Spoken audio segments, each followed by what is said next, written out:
You're listening to Over the Top Radio on the Angry Marks Podcast Network. Hello and welcome to another edition of Over the Top Radio. I'm your host, Ed, in San Antonio, and I'm joined by my co-host, Cottrell. What's going on, Cottrell? Not too much. Been a long time. Only you would not have very much happen in a very long time, whereas everyone else, I'm sure, I didn't say it's been much happening. I just said it's been a very long time. Oh. Some stuff is nobody's business. And we also have our other co-host on the line who we haven't talked to in a very long time. Craig, what's going on, Craig? Greetings and salutations. A long time no speak. Yeah, it's been a while, actually. How come I say the same thing every week and I get yelled at, and Craig says the same thing every week and he don't get yelled at? It's my shit. At least he has a line he puts some thought into, you know what I mean? And it's a line he puts some thought into? You know, 5 seconds to say it. You can yell at him if you want. Like what you yell at him in the raw. It's the same shit every week. You know, I didn't notice this. I was watching something on the network, and or maybe it was the opening to Raw. I forgot what the fuck it was, but it was basically the montage. And then the very last thing that you see on the montage basically is Donald Trump and then the yes thing. So do you think they're putting in some subliminal messages saying to vote for Donald Trump? You think Vince would actually do something like that? Because if you look at that opening montage, I don't know if it was Raw, SmackDown, or something on the network, but I swear to God, it was like a deliberate thing where you see Trump and then you see yes.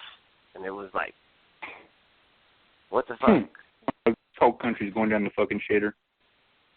Well, you're not wrong. No, thankfully, not sad. It's actually been pretty good the last couple of weeks. Hey, as long as gas is under $2, I'm happy.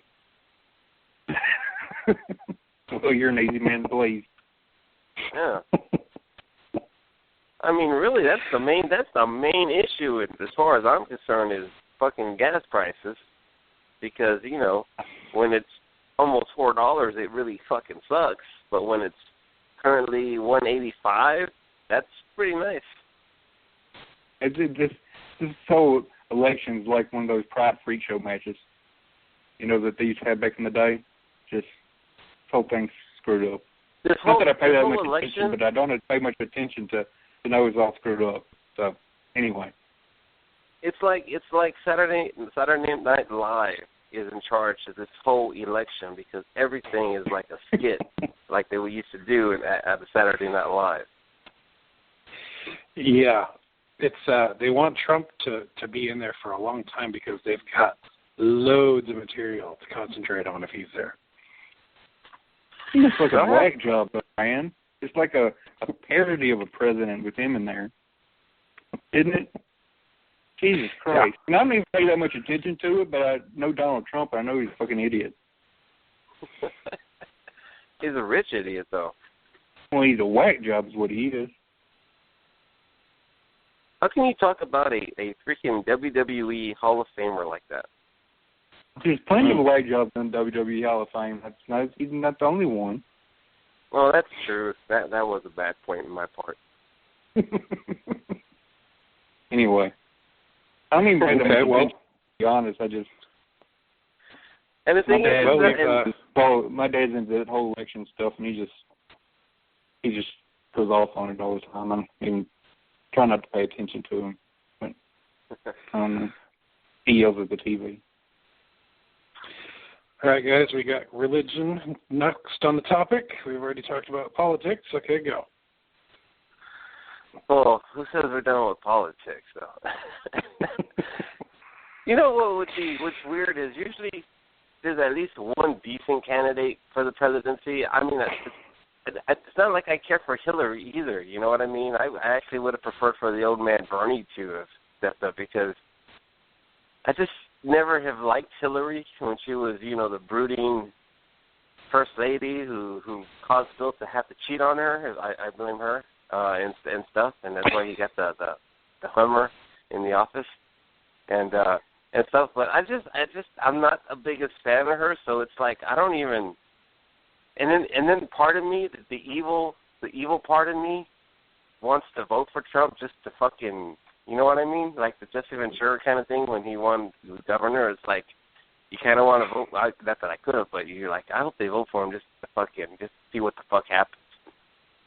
There's a part of me that wants to see the world go upside down, and that's probably what's going to happen if Trump gets elected. It's going to be good or bad, but whatever it is, it's going to be one hell of a ride.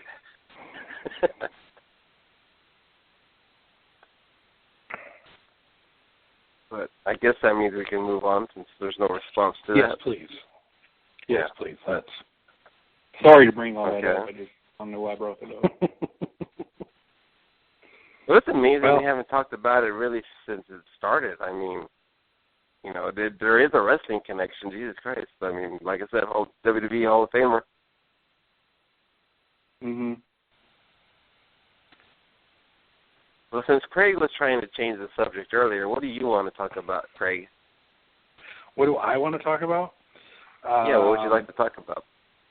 Jeez, we've been gone for so long. I don't know what to start with.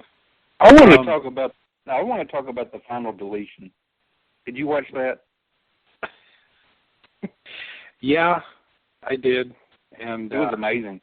Only to be outdone by the Chris Jericho podcast with Broken Matt Hardy yesterday. Oh, I haven't heard that. Hardy's in character. Yeah, the whole time for an hour. Oh wow, no mess up. Yeah, he did it clean the whole way. The whole way. It was amazing. He at one point compared himself to Hillary Clinton because she knows how to delete as well. Hello? Uh-oh. When I saw the drone pop up with the hologram of Matt Hardy, I lost my shit. Just living on. Well, the MVP of the whole thing, and he's not getting enough credit, is Vanguard 1. Yes. There was a lot of talk. Pretty awesome. There was a lot of talk about all those characters on the Jericho podcast, so make sure you listen to it. It's pretty tremendous. I'll have to give that a listen to. I remember like years and years ago we actually had Delirious on the show, and he actually did about an hour, probably more like 45 minutes, but he did it in character the whole time. It's like it's amazing how they could do something like that and not fuck up. Just gibberish. Yeah, just gibberish for 45 minutes. Peach was able to translate it, but I was so entertained that it's obvious the Hardys had to come up with that. TNA couldn't come up with that on their own. Yeah. I want to smoke some of the weed that Jeff and Matt are smoking because that must have been some good shit because they came up with some. The boat. I think Senor Benjamin's going out there and picking it for them. That North Cameron Kush. Right. Whatever it is. I mean, it was one of those. It was like, my God, that was awful. I mean, it was horrible, but that's like an entertaining way. I can't say I was not entertained by it.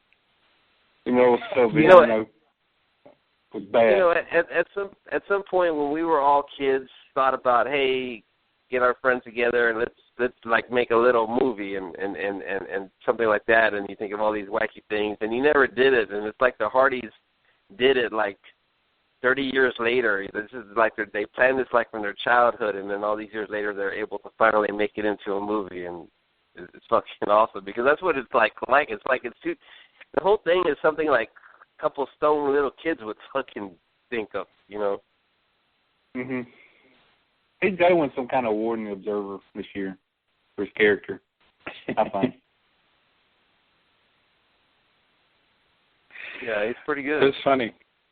It's funny because he was talking about, he was in character, but he like told the truth on some stuff. So he was talking about how Jeremy Borash was the guy that went and filmed the thing. They had three cameras, and him and Jeremy put this thing together. And he said they shot for about an hour. If you can believe that. You think it would have took like fucking weeks, like any other movie? They did it all in an hour. That's crazy. It was a match where they had bottle rocket wars. basically what it was. That was tremendous. But you remember when you were a kid, you had Bottle Rocket Wars?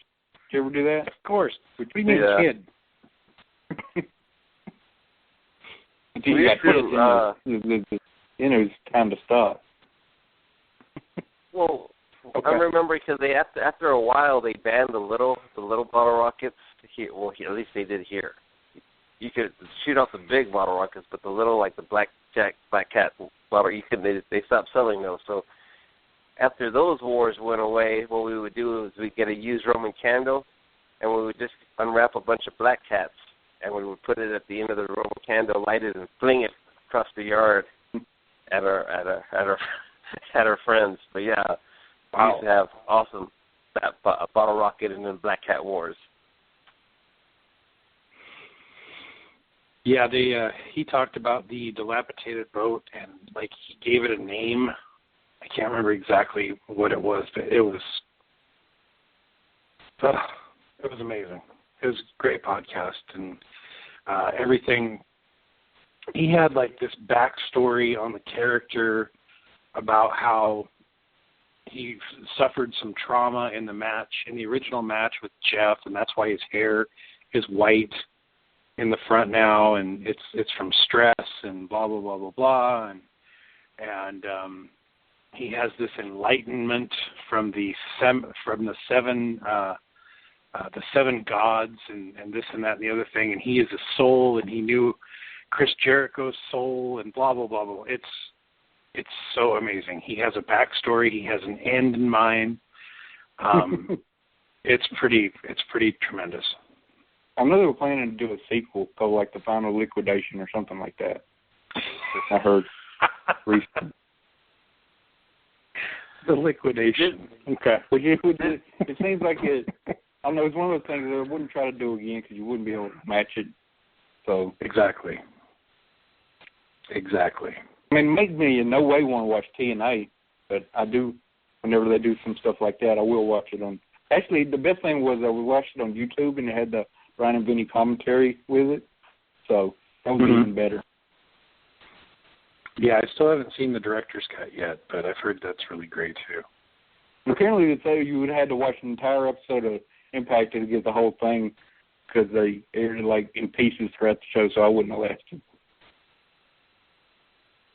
Did he talk about how his wife is always getting into shit with other women in wrestling? I thought she flipped out over something that what's her name, SoCal Val said about having a kid out there, which is strange having a kid out there. You got to say all the time. Yeah, and she went ahead and left that out. Oh, okay. Well, always about the interesting stuff. She had, what was it? I forgot how many tweets in a row it was. I know, it's like I got to like the 5th or 6th one and said, shut the fuck up. Jesus Christ. Yeah. I mean, she it's one of those things where having a limit on Twitter like kind of sucks because, you know, you could have just seen it all in one post, but instead she's just like blowing up the timeline on that. Mm-hmm. And then let's not forget how Awesome Kong kind of got rowdy with her in front of the baby overseas and slammed her against the wall and choking her. And then they ended up firing her because, they fired Awesome Kong because of that. Although having the kid there did pay off when they did that deal with Matt and Jeff at Matt's house, and she ran in and tossed a doll. Told was the kid and disrespected Jeff. He got beat up. Yeah, that was good. That was pretty damn awesome. It's just weird with her. She got that baby thing on her chest and running around with that baby. It's just very strange. I won't say it's bad. Whatever.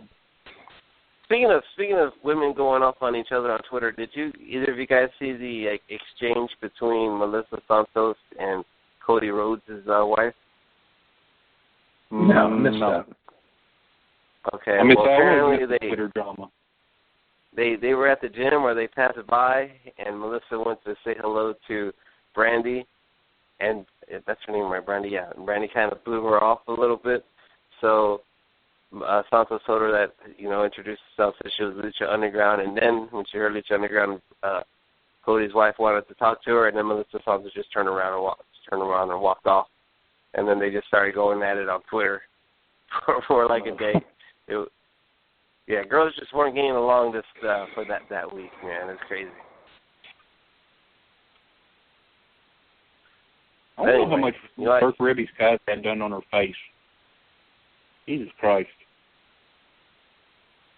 I never seen her before. I kind of looked at her during that video, and she's had $1 million worth of work done on her face.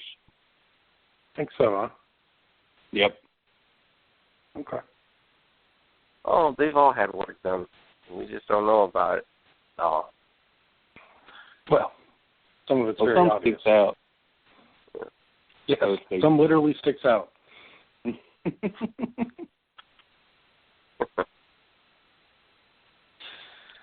So since we haven't been here for the last few weeks, what did you guys think about the draft? I liked it. Okay. I enjoyed it. I thought they made some good choices. I hate I hate this new championship shit. I hate having these two champions. Now they're gonna have two tag team champions and two women's champions. I hate that stuff. Yeah, that's gonna be your kind of stuff. It's like now you have titles that don't have like the titles that actually means you got two titles that mean less. Basically, what I'm trying to say. Agreed. Because you have two champions. And now the U.S. and the Intercontinental mean even less. But as far as the draft, there were things I liked about the draft, but there are other things I didn't. There's they could have made it so much better. You know what I mean? They could have made it more of a thing. They could have had a war room. They could have made a trade. It was just ridiculous, and because I also watched the thing on the network. I don't know if you guys watched that, so I pretty much saw the whole draft till they turned the light off on Heath Slater, which was the best part of the whole. The payoff of the whole 4 or 5 hours this lasted was incredible. I'll give him credit for that. That was fucking awesome. But it did kind of suck seeing all these names come up before Bayley, even though I kind of had a feeling she was going to be on the pay-per-view, so I didn't lose my shit as much as some people about it. But, it's just, I'm glad they explained the Cesaro thing this past week with Foley. I thought that was a nice kind of little touch, paying off of it. But they could have done so much more, but I don't know. But it was okay. I mean, I didn't hate it. Well, I've been watching SmackDown. I'm watching SmackDown every week now since it's live. So I thought SmackDown was better this week by far. Yeah, Raw was way better last week when they had the first week after the draft. I thought that was one of the best Raws in a couple of years. Yeah, it was pretty good. SmackDown was awesome because they had Ambrose was awesome, and then they had that awesome fucking Cena AJ segment that was fucking just incredible.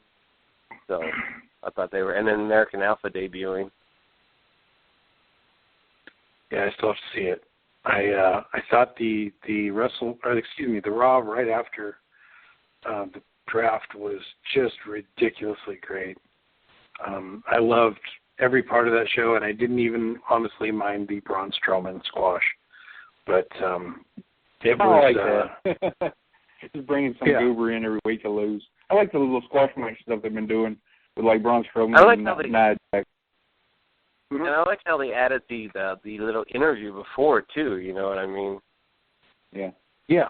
The first guy was better than the one this week, but I mean, it's kind of that. I kind of like that. They have made it more of a sporting kind of a thing with the interviews right after and stuff. I kind of like those little changes, and I don't think I've seen the fucking zooming in and out either the last couple of weeks. It's very much been toned down, yes. Yeah. I've enjoyed Corey Graves. I think he's pretty good on commentary. He's great. Yeah. He's really great. Yeah, he's good. David Otunga sucks, though. He's horrible. He just has nothing to say, and I don't know.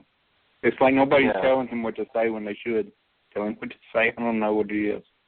He's just not very good. The thing with Corey Graves is he's been a surprise and he's been pretty good. As long as I don't see him, I'm fine, but I can't take him seriously. when he's on the screen, because he's got, all those neck tattoos, and somehow it makes his neck look even like it's 3-4 inches longer than it should be. And he looks like... And you're wearing a suit with the neck tattoos? You remember when Obi-Wan was buying the clones from those aliens with the long necks? That's what he fucking looks like. He looks like one of those dudes. He looks like a fucking giraffe. He's got the world's longest neck, or at least that's what the tattoos make it look like. Am I the only one? You think I would have a problem with it, but I have no problem with it. It's it is what it is. It's not distracting to me. But I could see how some people could be kind of weirded out by it, because that is an ugly tattoo on his neck, and it's front and center. It just looks strange with the suit on. It looks like the old saying, you can't dress up a turd. So, wow. You got all the shit you're trying to cover up. Got him out there in a nice suit, but you still got these tattoos everywhere. So, not that he's actually a turd. I actually enjoy his commentary and stuff. I just say the tattoos could look bad, I think.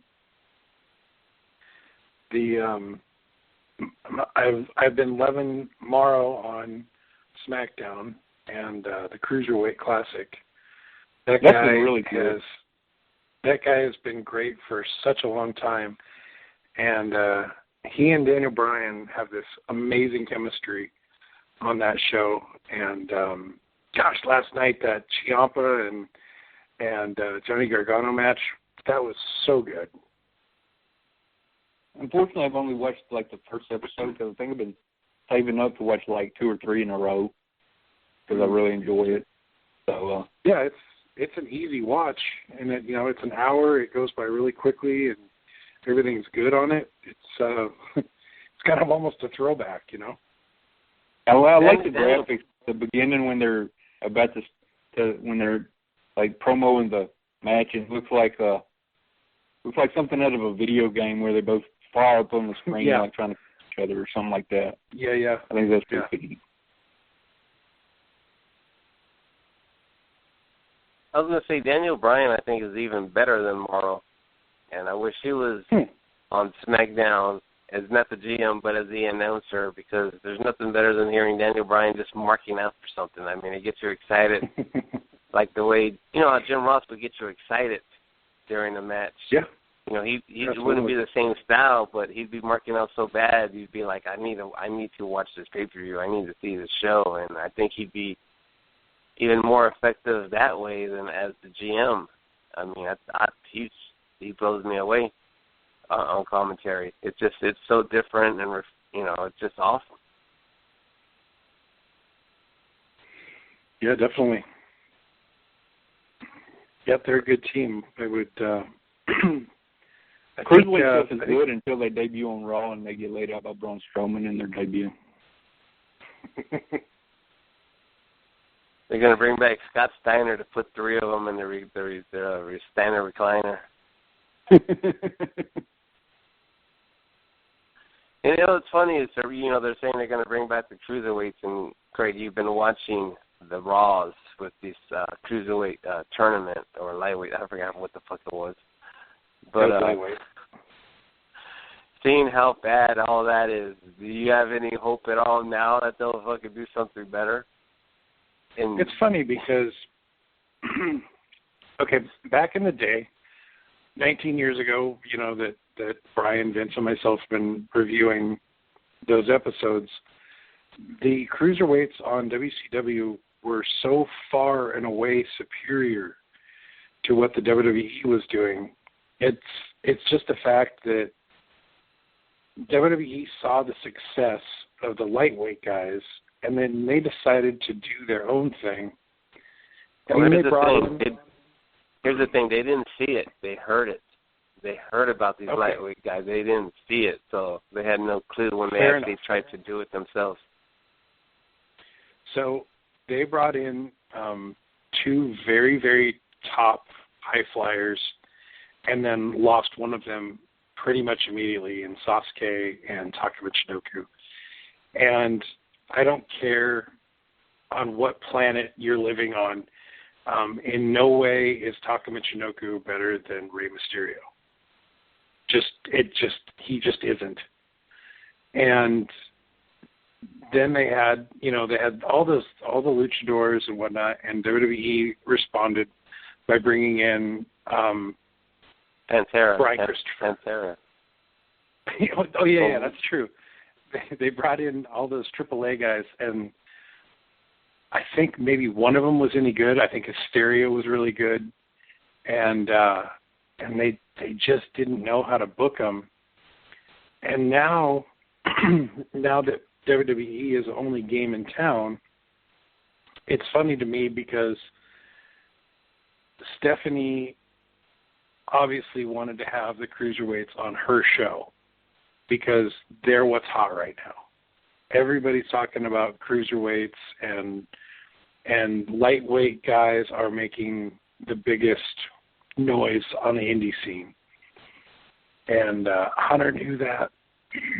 Excuse me. Hunter knows that, and she quickly snapped up all the cruiserweights for Raw. Is it going to work? Excuse me. Is it going to work? I have no idea.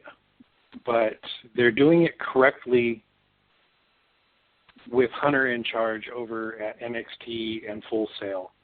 So it works there. I don't know that when Vince McMahon gets his hands on it, if it's going to work. Because at the end of the day, he's still Vince McMahon, and he still knows everything about wrestling, and we don't. So and I don't know. They're not going to get the time that they're getting on the cruiser. I mean, not that like the first round, it's not like they really had long matches, but they're still getting 5-6 minutes. When they get on Raw, they're going to be, even if they might say, okay, you're going to get some time right before the match is going to be, you got 2 minutes and then go home. So, you know. That's probably be better fit on SmackDown. Absolutely. And not to mention Daniel Bryan's there, and he could be such a mentor to those young guys and show those guys how to work big. Because a lot of those cruiserweights don't work big. Yeah, but Stephanie wants to take credit for fucking everything. Like, you know, she wanted to take credit for the Divas Revolution, which didn't take off, and now she wants to be associated with the cruiserweight because that's the in thing, and she has to put herself on there for some reason. The way they book Stephanie is so weird because they didn't even book Vince like that. You know what I mean? Vince always got his comeuppance, where Stephanie doesn't, and then she always wants to be associated with, you know what I mean? The Divas Revolution got hot on NXT, so then she had to make it all about herself when they brought them up to Raw and stuff, and then that just fucking went to shit.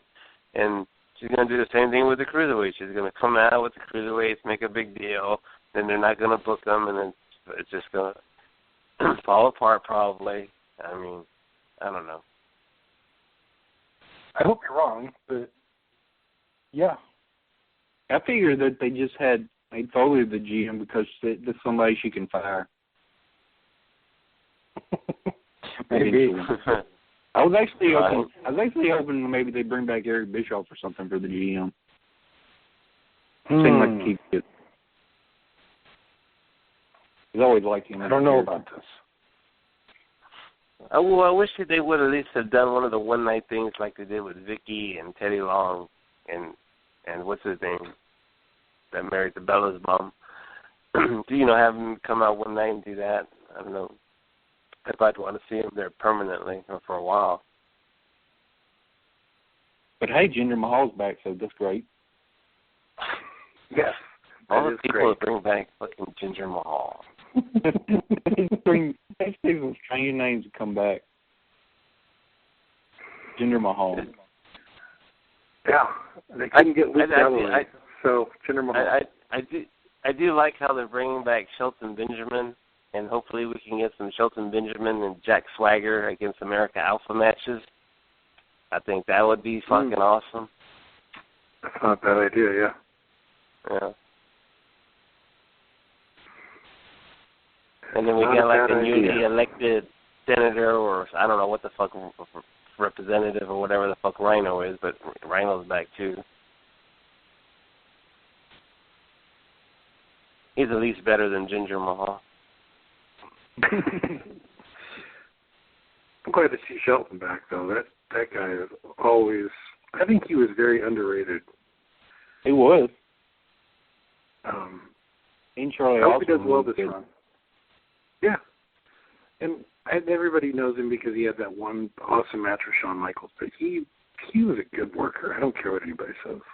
Rover. Yeah, he had that.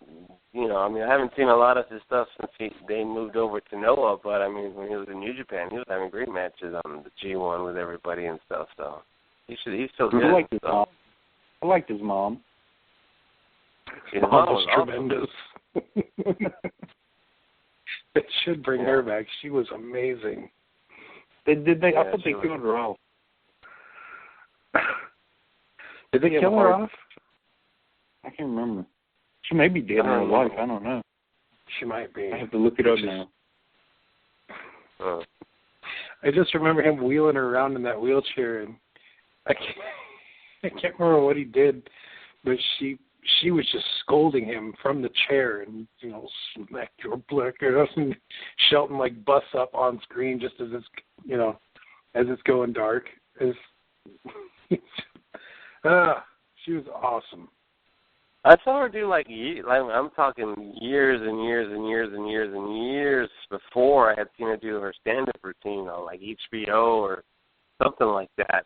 She was pretty funny. I'm surprised she's not more famous than she was. I typed in Shelton Benjamin's mom, and the first thing that comes up is some sort of a news thing that says Shelton Benjamin's mom claims she was sexually harassed while working in WWE. Oh, that's right. Yep, who harassed her? I forgot. No, it doesn't matter. I have to read more about this because I'm not buying it. It was probably Michael Hayes. Well, if it was Virgil working for the company at the time, I'd say it was Virgil. On that WWE lawsuit that worked for WWE for 2 months and now claim they didn't teach them about concussions. Yeah. It's so stupid. Some of those names are pretty wacky. Rod Price, who the fuck did he ever wrestle in WWE? I don't he even was remember one of the, him. He sounds like he was.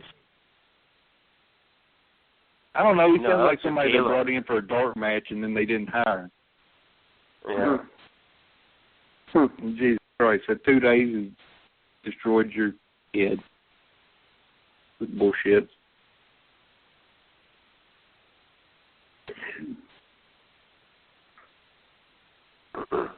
All right, Craig, so what do you want to talk about now?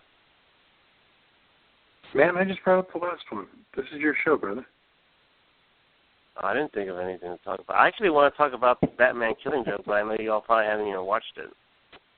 I watched the first 30 minutes and fell asleep. Oh, God. Wow. Gee, this one. I fell asleep after Batman and Batgirl had sex on the roof. What? Have you seen it, Craig? No, I have not. Are you planning on seeing it? Dude, I didn't even see the last X-Men movie yet. I am so far behind. It's on video on demand. Oh, it is? Yeah. All right. It's not like a theater movie.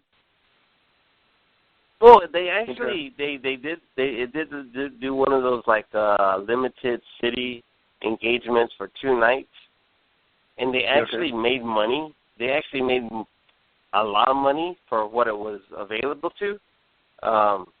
But basically, what it is, it's one of the most famous Batman graphic novels, and basically they did the graphic novel, but they added another 30 minutes to the beginning, which some people are bitching and complaining about, and I disagree. I think it added to the thing because I don't really read the Batman. I never really read the Batman comics. I never really watched the Batman, the original Batman cartoon. So I don't have a lot of backstory or history with Batgirl to care about her. And I thought the 30 minutes before it adds to the thing because in the graphic on the Killing Joke part, she gets shot and paralyzed, and then the Joker strips her naked and takes photos of her to show her dad later.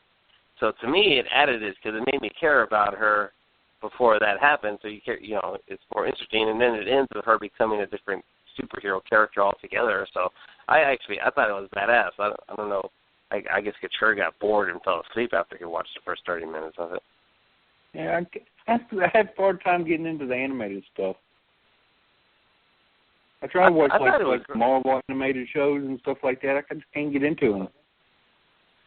I like this one because this one was kind of like it's not. I don't want to say they drew it old school, but like some of the drawings of the Joker in this are awesome, and Mark Hamill is fucking better than Heath Ledger as a fucking Joker. I mean, he's incredible in this fucking thing actually.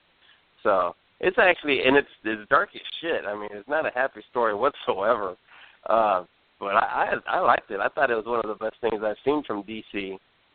That's I'm hearing Suicide Squad's not really that, it's really all that good, except for fucking what's her name. But I enjoyed it. I don't know why people are so fucking.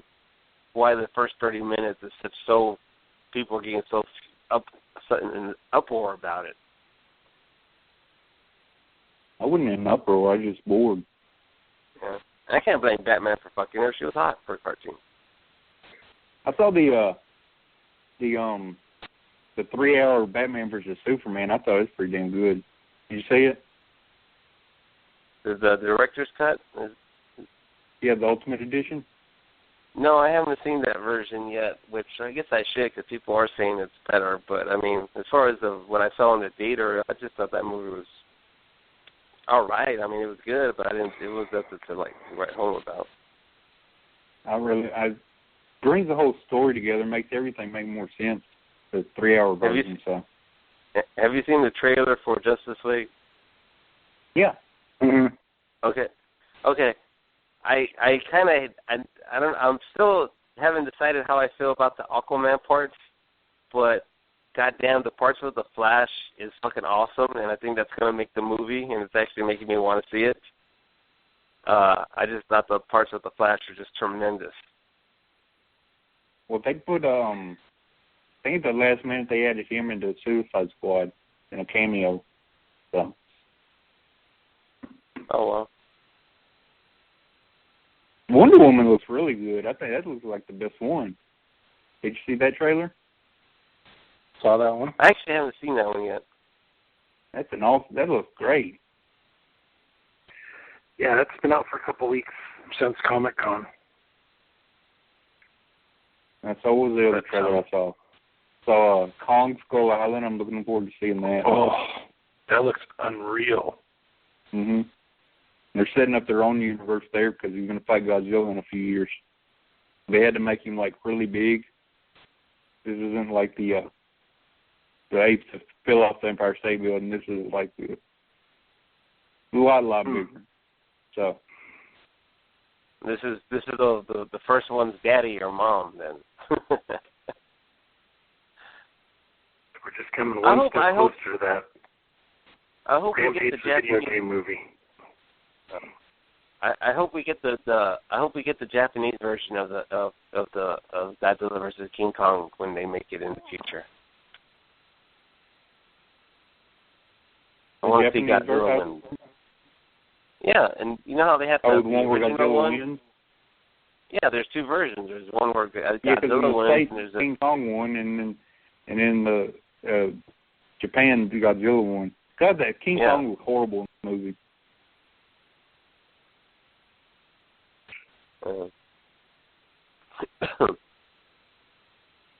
But yeah, that one looks good. It's fucking. I'm hearing like I say, mixed reviews about Suicide Squad. Well, I never pay much attention to reviews anyway. I just watch stuff on my own because some people, I'm not that hard to please anyway. So, but that's just me. And did you see you watch Agents of S.H.I.E.L.D., right? Oh yeah. Did you see Ghost Rider coming there this season? Interesting. I did not see that. That is interesting though. He's going to be one of the main character on there this season. So. I'm okay with that. It's not Nicolas Cage. A lot of people after like mid-season on the first year or first season, like they dropped out because they had a couple of stinker of episodes. Mm-hmm. But I stuck with it, and I'm glad I did. That's a good series. Yeah. I don't think it's. Weren't they going to do like a spinoff too, but it got canceled? Yeah, the spinoff got canceled. No. Anyway. Yeah, I'm glad I stuck with that one, and I'm really glad I stuck with Gotham. I think that's two really good shows that people gave up on way too early. Yeah. What you got them to you, that was pretty good. Oh yeah. I can't wait till it's going to be a while because I watch it on Netflix, but they still haven't even put the new series, this year's series on yet, but next year when Goldust becomes, well, I don't know, I'm sure he won't be under Goldust. I mean, Stardust. When Cody Rhodes becomes one of his main enemies on Arrow next year. That should be pretty cool. I don't know who I need to contact, but I need to weasel my way onto that show some way, somehow. Because I feel responsible for kind of bringing them together. You screwed the whole thing up, Craig. You even ruined it. Okay, caused Kevin Dunn to have a tantrum. That's not the way I remember it.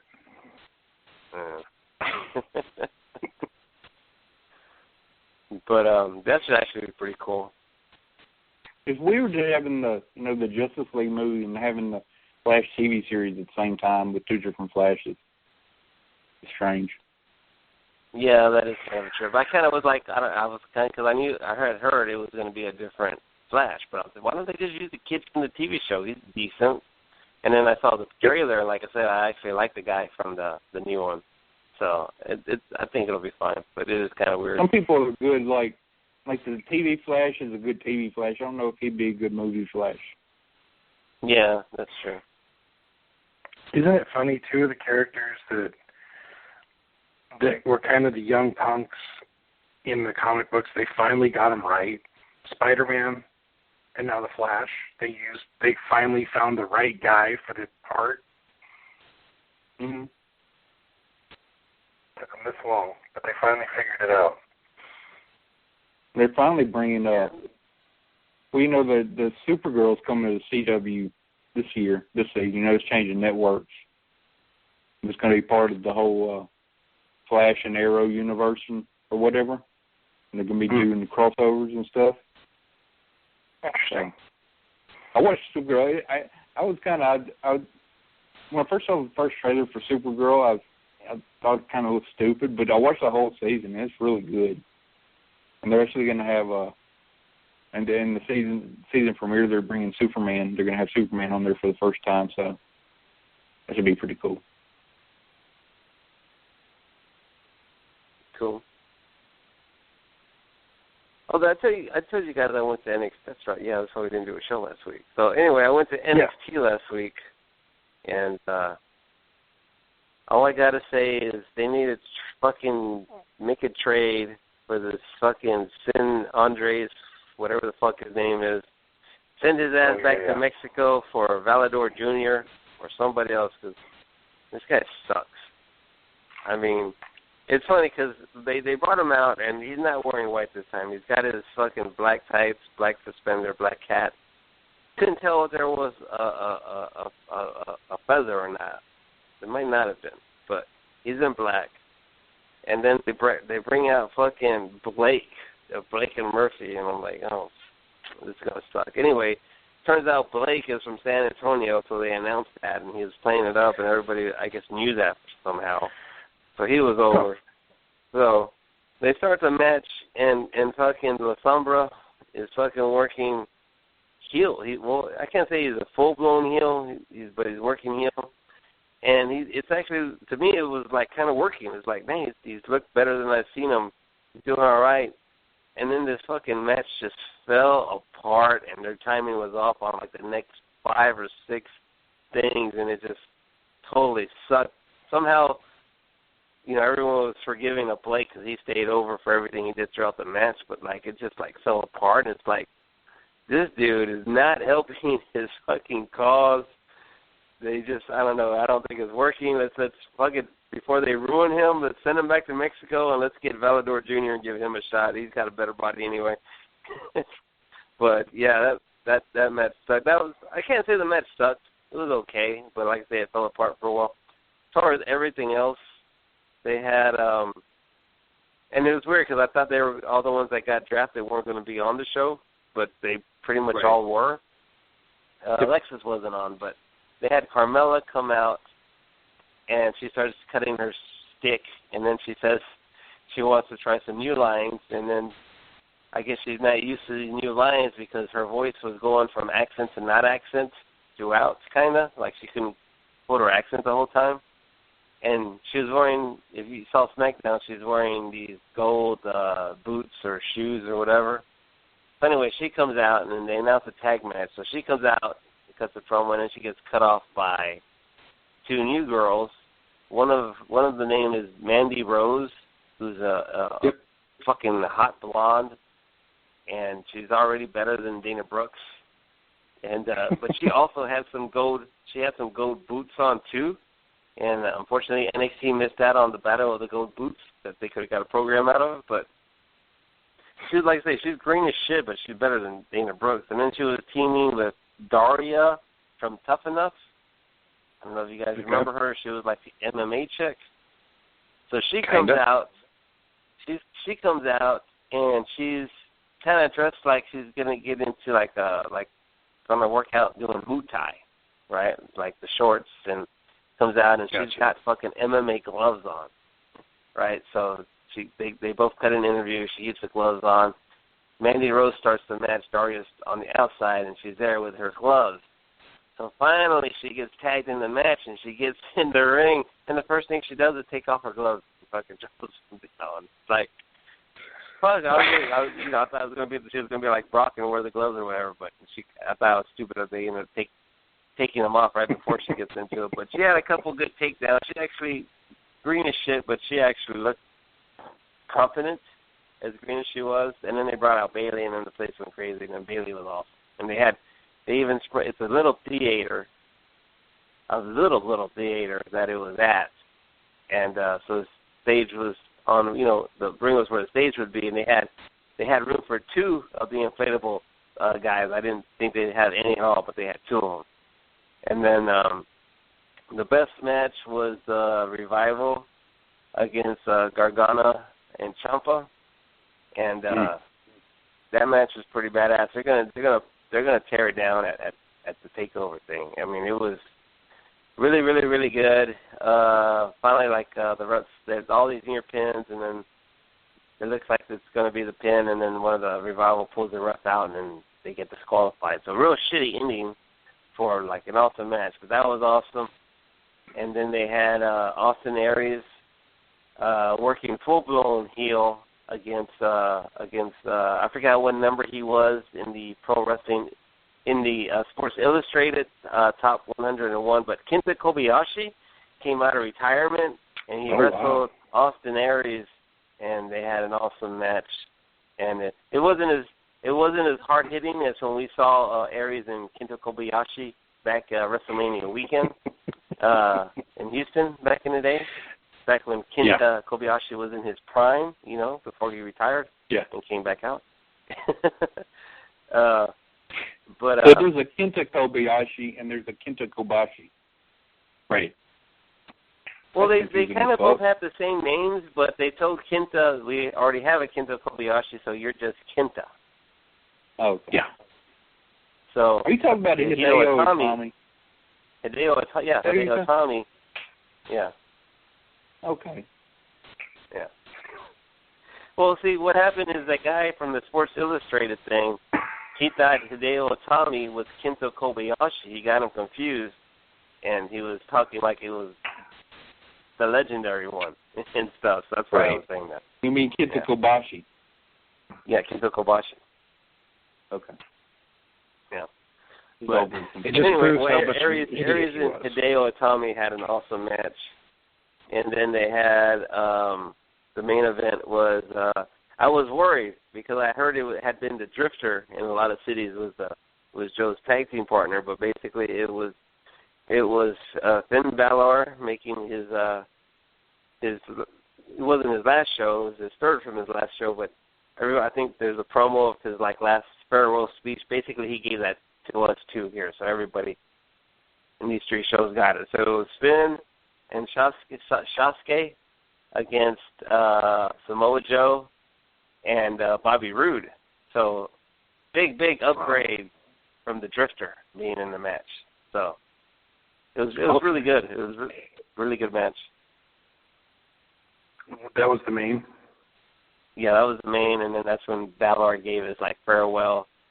Well, it wasn't. It was more like they drafted me, but then there's going to be these shows, and no way in hell am I not going to come to San Antonio and be in the main event of NXT, and that's how it kind of started. But then by the end of it, you could tell it was his farewell thing, and then they Sasuke stayed there the whole time, and then they played Sasuke's music at the end to kind of put him over. But it was a good show overall. But it was maybe 2,000 people there.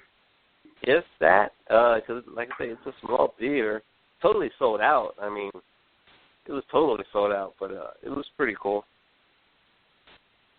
Hey, I found a story on Shelton Benjamin's mother and the sexual harassment. Can I read you a few lines from this? This is a quote. She says, I genuinely hated that place. While I was there, I was sexually harassed every day by a perverted middle-aged man that didn't understand what no meant. It was disgusting. I'll never forget the day he came into my changing area with his private parts hanging out of his pants. I made up my mind at that point I was done with that company. Clearly, she's talking about Ric Flair. Interesting. Honestly, it sounds like Virgil, but Virgil wasn't working. Was Virgil working for the company at the time? Because I've always heard that Virgil sexually harassed pretty much all the women in all the companies that he's worked with. I don't think so.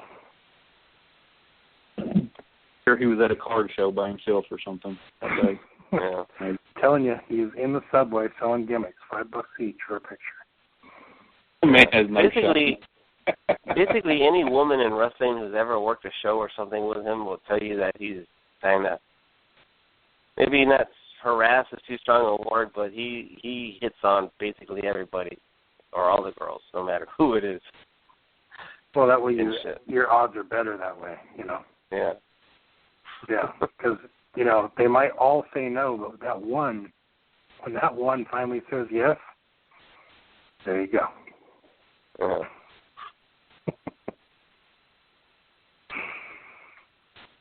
Eventually somebody says yes.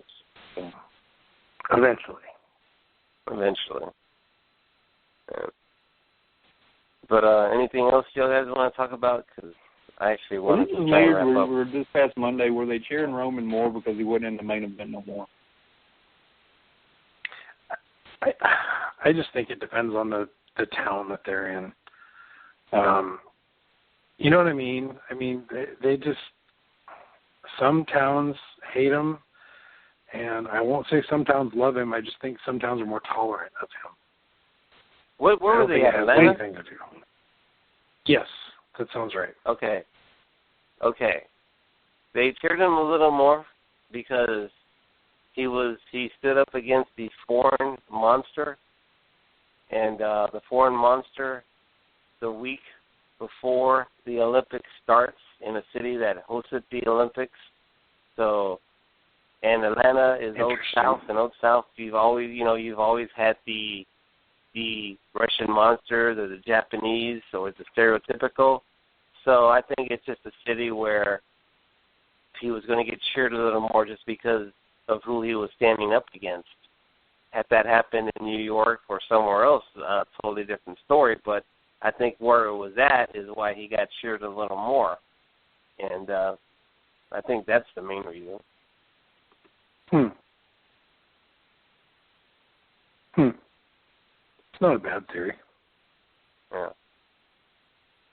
I just look at it as fancy. Okay, we finally got this fucker out of the main event. We start cheering him now. Yeah, I'm sure there was a little bit of that too. But Speaking of the Olympics, do you guys plan on watching any Olympics? Nope. No, sir. If you wouldn't have brought it up today, I wouldn't know Olympics were happening. Yeah, I have no reason to watch it. I mean, only time I've got limited time in my schedule anyway. Was during, I think it was '94 during the whole Nancy Kerrigan, Tonya Harding drama. Oh yeah, that was the Winter Olympics too. That's even the shitty Olympics. Actually, I like the Winter Olympics more. They're same here, actually. The best Olympics was that Atlanta Olympics. Where they had the bombing? Especially if you really... I disagree with in Munich when all the athletes got murdered.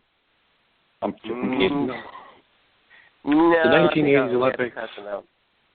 The one in Atlanta, though... Go ahead. I don't know. I've never really watched an Olympics to know which one is the best.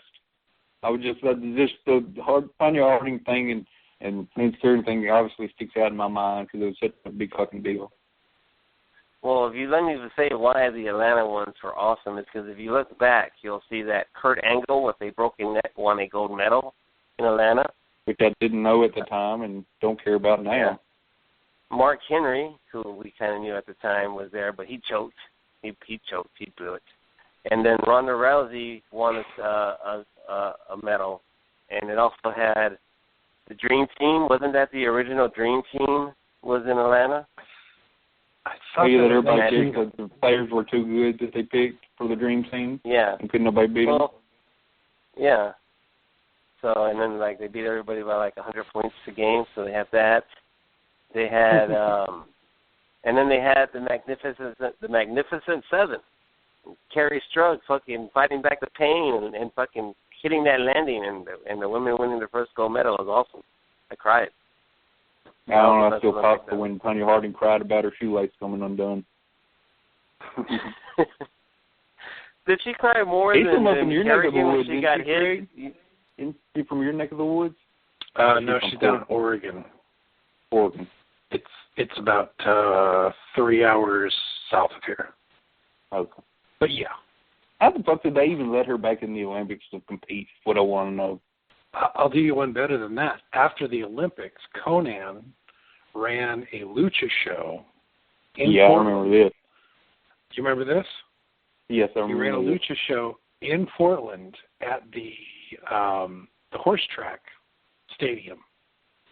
And she was one of the special ring enforcers at the show. And I have no idea. Brought over, All Japan Women was negotiating to bring her in as a wrestler. I remember at the time. My buddy Matt Farmer, who we should probably have on the show in the next couple of weeks, I'll say more later, would know all about it. He would know how much she got paid. He would know all of it. So I'll hit him up. In our bar's corner, right, or something. That sounds right. I think it was. Sounds right. It's been a long time. And I think really nobody showed up. Yeah, there was. We have pockets. Okay, go ahead. No, go ahead and finish it. I'll tell you after your story. Okay. We have pockets of Hispanic folk in the Northwest. One of them is in Yakima, which is east of here over the mountains. We have this pocket of largely Hispanic population.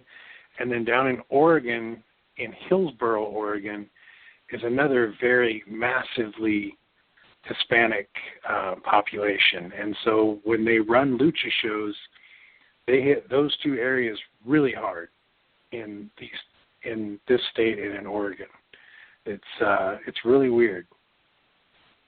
But anyway, go ahead. Well, I was going to tell you because you're complaining about the board on Twitter yesterday, and then you brought up Matt Farmer, and didn't happen on the board; it happened on Twitter. But did you witness that whole fucking day-long Matt Farmer versus Robert feud that went on? No, but I saw one about a month back, and I was just like, I don't know why people engage with that guy, and I'm talking about Rover. I find Rover wildly entertaining, but I don't take him very seriously, because I know he is just, I don't know if the man has a job. I'm not sure what he does, but he spends all day on Twitter trolling the world. Yeah, what was the main deal of the argument about, or what were they going back and forth about? It was something, I don't know. It was something like about the safety of the wrestlers, and it really wasn't that big of a deal. And Matt said it wasn't that big of a deal, and then Roper just, if you challenge him, he just kind of like loses his mind, and then just went crazy and started telling Matt that you're not a reporter, you're a historian. Don't try and break stories. Oh, and then he kept, I break stories. You ask Chris Zoner, ask this dude, ask that dude, and you don't question my integrity because I give all these people, all these other people are trying not to get into it. And so Robert, I mean, if I'm bored, I'll just get high and I'll just go to Robert's timeline and I'll just fucking watch him have these arguments with people. And what was funny you had to get high and then go to Robert's timeline. Well, if you don't smoke, you can just go there and have time. There was one where he actually, just recently, he stood up for me, but at the same time he insulted me. Right. He's a troll.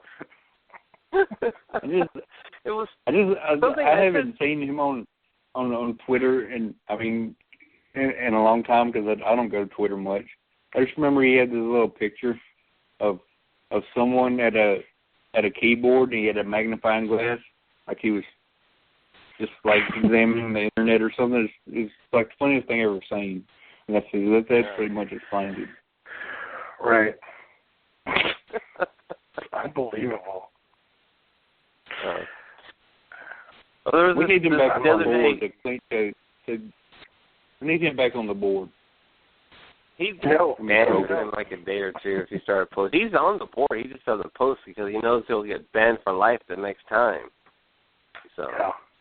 But it was funny because it was during the Shine Eye pay-per-view last Friday, which I didn't watch, and this one friend of mine was doing play-by-play on the Shimmer Facebook page, and he tagged me in a thing because he knows I hated this one Sparkle match from Shimmer that involved B.J. Whitmer's girlfriend. So I just responded and made a comment that was kind of mean about her.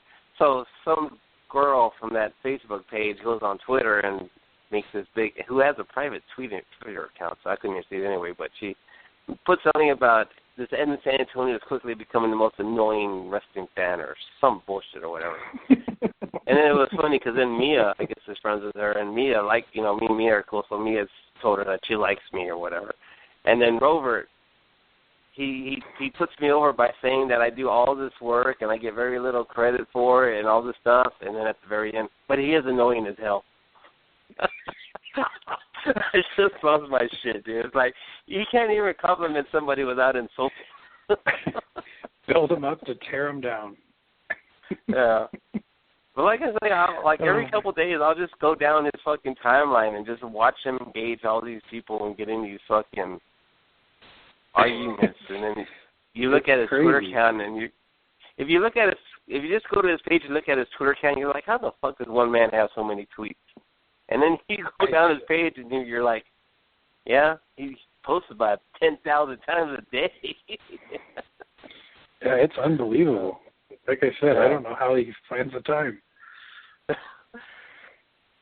Well, I wish I could find a job to get paid just posting on Twitter. That'd be perfect, but I don't think those jobs are out there, unfortunately. But I'll tell you. Anybody else? Anything else you guys want to talk about before we start to wrap up? I want to talk about dinner. Let's wrap this up. What's for dinner, Craig? Hey, yeah, real quick, I wanted to ask you: Have you watched Shameless on Netflix? Which one? Shameless. Not Shameless. No. What's that? It's a story. It's a series. I think it came on Showtime about the dysfunctional family. Like, dad's an alcoholic, and kids are all fucked up. You got to watch it. It's one of those that you get into. And I started watching it, and I haven't been able to stop watching it since. But you need to check it out. Okay, I'll check it out because I'm actually looking for something new to binge watch. Orange is the New Black. Just like some fucked up shit. It's pretty good. So. Okay. I'll definitely check it out. But I guess other than that, I guess we can wrap it up. So let me throw out the plugs. Everyone, check out AngryMarks.com. You can always download and stream our show at AngryMarks.com, along with a lot of other shows. Check out AngryMarks.com. You can also download and stream our show at blogtalkradio.com/Contreras and older shows at blogtalkradio.com/Edward-Laredo. You can follow me at Facebook at Edward Laredo, and you can follow me at Twitter at Ed in San Antonio. And you can follow me on Twitter. The handle is ProperJam, ProperJam. And, look for me on there. You can follow me on Twitter, but I don't remember my ID, so no sense even bringing it up. You go to youtube.com/Contreras. There's tons of, if you're into old wrestling, there's tons of stuff up there. I got about 100 over 100 episodes of Mid-South Wrestling from 82 to 84. Got almost pretty much every episode of Smoky Mountain Wrestling. So if you're into that stuff, go check that out. Yes, and if you're intent on following Chris Contreras' Twitter page, it's Contreras35 on Twitter. He has a whopping 11 tweets, and the last one was February 15th. So there you go. Yes, I'm very active. I don't understand the weird thing. Like I read shit on Twitter, confuses me as to who's talking to who and what the fuck's going on, so I don't even bother. Fair enough. Cool. All right, well, I guess we'll wrap this show up, and we'll be back next week. So talk to everybody then.